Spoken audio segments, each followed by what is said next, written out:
Welcome home, brave heroes. I'm Ash, this is AshQuest, and there has been an update with Minotaur's Maze, a game by Floris and ReproQuest games, coming soon to a Kickstarter near you. For those of you who have not been following Minotaur's Maze, it is a game by HeroQuest community member Floris, who is the owner of ReproQuest and who has provided a lot of newly reaccessible components to our classic HeroQuest games. Minotaur's Maze is kind of like an even more dungeon crawly take on the game Labyrinth. But that's if that game had fantasy cards and a Minotaur sculpture steadily tromping around the maze trying to get to the other players. Now, of course, if you want to keep up with these constant updates, you can join the private Facebook group, which I will put a link to in the description below. And that is where you will get the most updated link whenever a Kickstarter has arrived. So follow the Facebook group to get updates on the Kickstarter.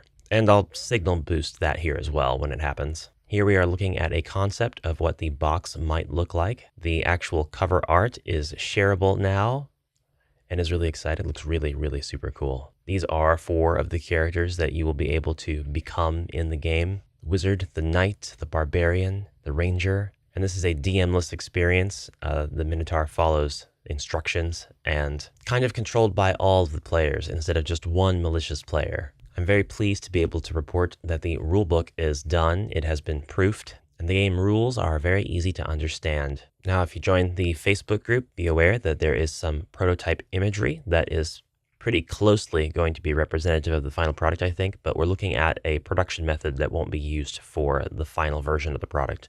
This looks like it was printed with an FDM printer, just to give you an idea of how the motility of the Minotaur is going to work and an idea of the modularity of the different pieces.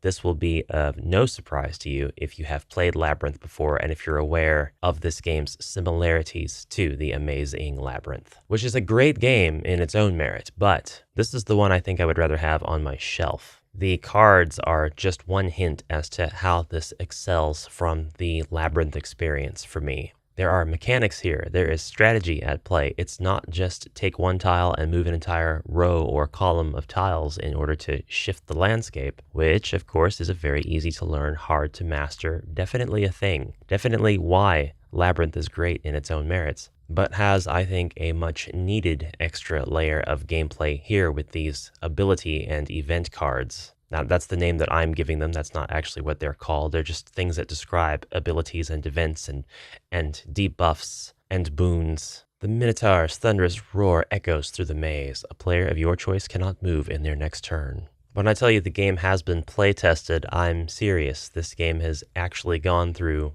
real human playtesting out in the world. Floris has been taking this game to conventions, teaching people how to play, watching them play. They all seem to have a super positive reaction to it. Why wouldn't they? It's a better amazing Labyrinth. They're playing with production pieces here. We see the pawns being used in place of the actual hero sculpts. Really like the 2 to 4 player aspect. I suppose you could have even more players. It would be a wildly unbalanced game, but kind of chaotic, not unbalanced, chaotic. Is it the same thing? No. You can still have it balanced and be chaotic, right?